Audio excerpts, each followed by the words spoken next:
keys. Number 4, I need to demonstrate my seriousness. When you're praying about something, you need to signal to God that you mean business about this. That it's not just a little whim, it's not just a casual thought, but you're really serious about this. You want to let God see how important whatever you're praying about is to you.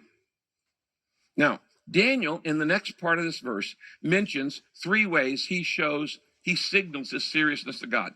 2 of them were cultural customs, which we don't do in America or anywhere, I think, today. But one of them is a spiritual discipline that had been going on for centuries and thousands of years, and people still do it today.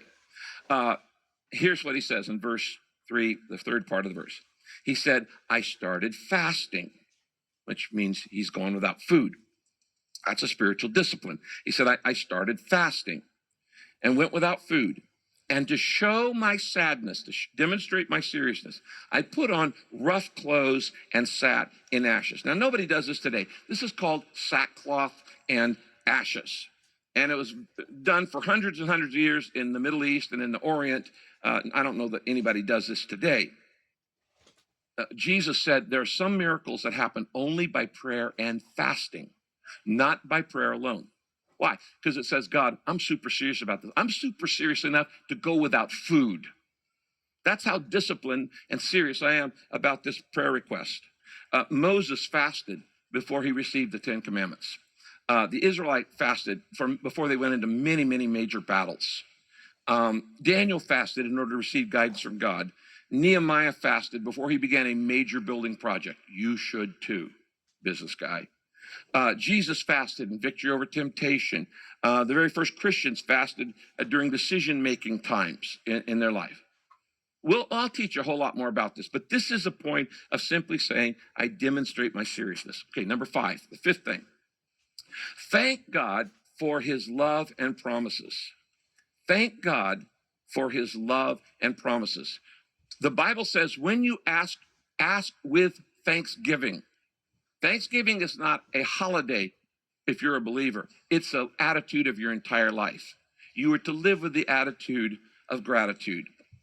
And the 5th thing Daniel does in his prayer is he reminds himself of how good God is, how gracious God is, and how grateful he is to God.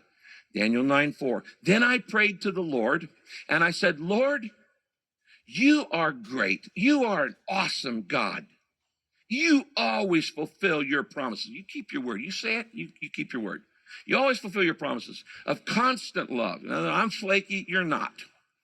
I'm unfaithful to you, but you're not unfaithful to me. You keep your promises of constant love to those who love you and keep your commands.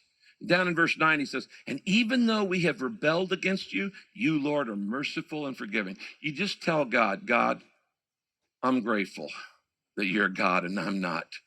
God, I'm grateful that you're loving, you're forgiving, you're good, you're merciful.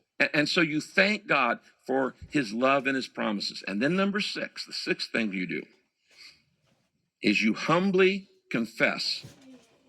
I humbly confess my sins. Confess just means to admit. That's all it means.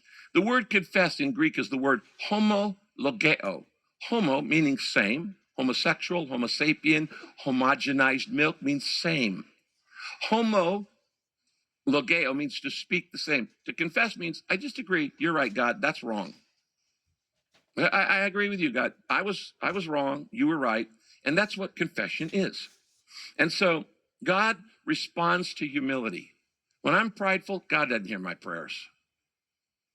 God doesn't listen to prideful prayers. God resists the proud, the Bible says, but gives grace to the humble. But when I go, God, I really blew it. In fact, I've been blowing it for a long time. And let me tell you specifically how I'm blowing it.